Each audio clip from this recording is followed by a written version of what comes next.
Today, we're going to talk about coping with COVID-19 anxiety. Now we're going to talk about what are actual practical things you can do to cope with COVID-19 anxiety. Now we've talked about the principles of what kind of ways to think and do. What can we actually do? Number one, stay connected with others for your sake and theirs. This is email, phone, Zoom, texting, or old school, telephone I mentioned. So however you stay connected, whatever medium you use, find a way to do this. Talk to your neighbor over your balcony or your deck as long as you're 6 feet away. What's important is to engage with others you feel close to and who feel emotionally safe. If you're reacting emotionally and you're very distressed and anxious, it is really good to talk to people you trust, people that can help give you perspective, especially if you're doubting yourself or fearing the future. Use peer group support is another tip I advise my clients. If you're unsure who to talk to, look for safe telephone or online peer support or crisis support from local community mental health agencies. One support is Big White Wall. It's an online peer support where you can chat, and there's modules to help with coping strategies. Another resource is the Mood Disorders Association of Ontario, who have online or telephone peer support. There's many other resources out there. You can look them up. Another part of connecting is to reach out to people you're concerned about, people who might be elderly or ill or have a pre-existing anxiety disorder and are going to be more vulnerable at this time. People are more fearful when they have too much time left alone to think. We talked about, again, repetitive negative thoughts and lots of scary media info coming in all the time. They may feel cut off from the world. So connecting is going to help reduce their sense of isolation and helplessness. Another practical thing to do in terms of this connecting is find ways to donate money. Many charities now are in tough times and making requests, ways that we can donate financially that will help us feel better and help us feel we're doing something when we're sitting at home feeling powerless. Something I heard recently when we're talking about connecting is call your friends and talk to them about something that is good. Because the tendency is to obsess and worry about all the bad news.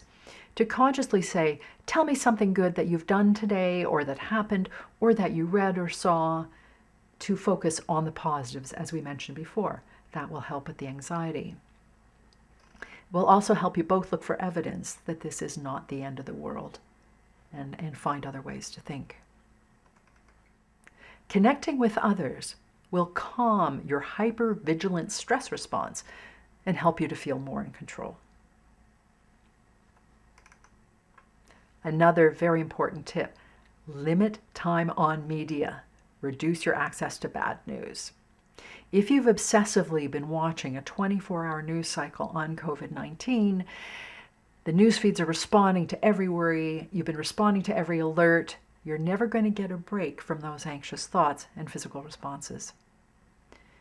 This pandemic is slow moving. I heard this recently somewhere. It's not like a brush fire. It's not like a hurricane. You don't need to check multiple times a day in order to be updated. I suggest try looking at COVID-19 or news updates once a day, at most twice, and consider limiting the amount of time you do that for 5 or 10 minutes. Put a maximum on it. Or set a specific time of day to watch news.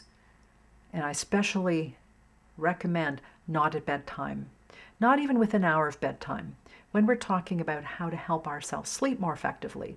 And certainly obsessive anxious thoughts will interrupt sleep. Having about an hour of downtime away from media and devices before bed.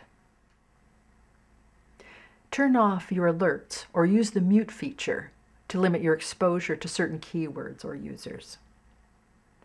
Finally, if you have trouble resisting the urge to check obsessively, which many people do in these situations, put your phone in another room or give it to a family member to limit your exposure to bad news. Along with limiting exposure, it's really important to only read or listen to credible sources, such as information from government resources, officers of health. I say government, not politicians. Reputable, I always have trouble with that word. Reputable organizations like the WHO, the World Health Organization, or the CDC, the Center for Disease Control, have very good websites and updates. It's trustworthy information. Or the Mayo Clinic, which is good for medical information. Twitter, Facebook, Susie's blog, they're kind of sketchy sources of information. It may just ramp up anxiety. Another coping strategy: get as much sunlight, fresh air, and nature as you can if you're not in quarantine. Go where you will see trees and flowers and green things.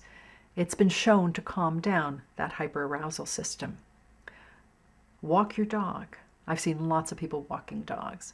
Go for a walk in your neighborhood or where you can see water. The key thing is make sure you maintain the social distance of 6 feet or 2 meters between people. Smile at others and make eye contact. When I've gone out for my walks, I noticed that people weren't making eye contact. I guess they're afraid that I'm going to try and engage them and get too close. Social distancing isn't emotional distancing. We can wave, we can smile, even if people are crossing on the sidewalk on the other side of the road to get away from us. It's a way of connecting. Listen, spring is here.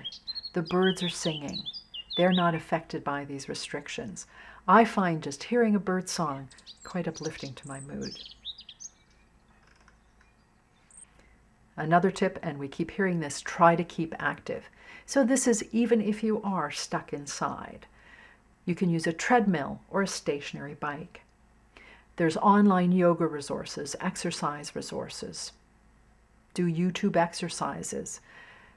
Something I find really helpful is to put on dance music and have a dance break in my living room. That totally lifts my spirits, and it also moves my mind away from worries. If you have a balcony, a backyard that you can go out in, do that. If you're in an apartment building, walk the stairs, walk the hallways, again, as long as you're not getting too close to people. If you're sitting at the computer all day, get up and stretch about every hour. Get the blood flowing. You can even set alarms on your phone to remind you to get up and move. Experts emphasize over and over, another tip that's very important is set up a routine. This is particularly helpful for people who struggle with anxiety and depression. Try getting up the same time every day and going to bed at the same time every day. A regular wake-up time will help us set our circadian rhythm. That's our body's natural clock. And as well, try to get some morning light, because morning light also helps to set the clock. Stick to a regular schedule with your meals, your exercises, your activities as much as you can. And again, it will take a process to develop this. And it might be a different schedule from what you're used to. You're no longer working 9 to 5. Pay attention to your body's natural rhythms. You might find it's midnight till 6 or 2 a.m. till 10. Try some experimenting, find a schedule and routine that works for you, and try to maintain it as many days of the week as possible. Another thing that's important in setting up schedule and routine is pretend you're going to work. Make a differentiation between sleeping and being in your pajamas and then going to work or engaging in the world. If you have breakfast, which is a good thing to do, afterwards have a shower, put on different clothes. Don't stay in your pajamas all day. Make sort of a boundary between starting your day. That can be psychologically helpful. If you're always doing the same thing in the same place, wearing the same thing day and night, that can contribute to depression and lethargy. Again, sometimes it's easy to say, hard to do. I appreciate that. Another tip we're hearing a lot is make space in your head and body. Do some breathing exercises. Do some yoga, tai chi. meditation. Use positive visualization to counter the scary images that are going in your head. As we mentioned, what you put in your head can really make a difference to how you feel. Picture a place where you feel safe. It could be a place you've been, like a cottage or a vacation. It could be a fantasy place, which is everything you've ever dreamed of. A beach, whatever would help you feel peaceful and at rest. Meditating, we know, is important. It helps calm the brain and the body. Do spiritual practices, whatever that means to you. Prayer, reflection, reading things that are inspirational. Try all kinds of things that might calm you down. We spoke about the importance of nature. Look at nature images or videos online. Look out your window. That can give you some space. When we talk about breathing, there's something called box breathing. I'll just say what it is briefly.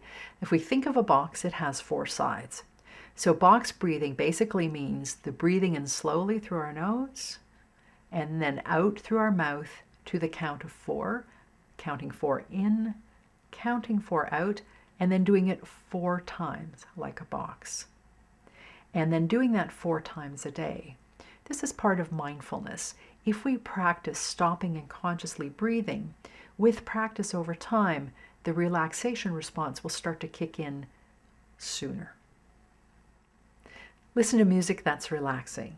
I've already mentioned that that's really important. It gives us space. It gives us a different place to be, as does reading, if we can pay attention. When we're anxious and distracted, it may be hard to pay attention. So having a list of things you can do means you can try one. If it doesn't work, go on to something else. This will also reduce your sense of helplessness if you have a number of strategies. Here's something that's great. Be creative. That can be whatever you decide that is. It could be painting, photography, writing poetry, writing songs, playing an instrument, composing music, doing a blog, doing crafts, knitting, doing puzzles, anything that engages different parts of your brain than the worrying. It helps you to be present. It's something that's in your control. I find when I make crafts and I do jewelry, the doing it is distracting because I'm focused on the color and the shapes. Also at the end of it, I have a sense of accomplishment because I've made something. So again, doing something creative engages us in different ways and has different ways to help us feel better. Finally, use humor. This crisis has brought about a lot of humorous videos, anecdotes, memes. I'm getting them every day. Sharing them with people becomes another way we can connect on a positive note. So utilize your sense of humor. Find things that make you laugh. It also helps your body and brain relax. There's a list of a bunch of strategies you can try.